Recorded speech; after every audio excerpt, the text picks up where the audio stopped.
Naghahanda po kami dito sa paglaot namin. Kami muna nagkakape bago lumaot. Dito po kami sa may Cavitex. Kami ay nagkakape.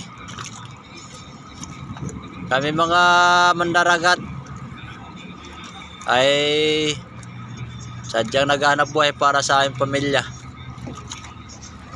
Para may kainin lang sila. Yan talaga ang hirap ng buhay. Lalo rin nakatalikod. Nasa unahan ay pamilyado na rin. Itong isa namin kay iba naman nilalagaan nito. Manok na.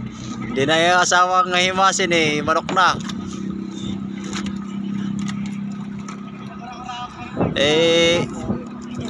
Kami po ay naghahanda.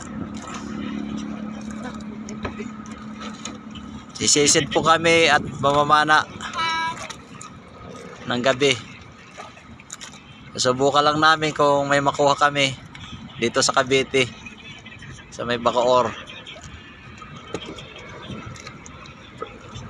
First time ko po mag-vlog dito. Sige po, kami magbibihis na po.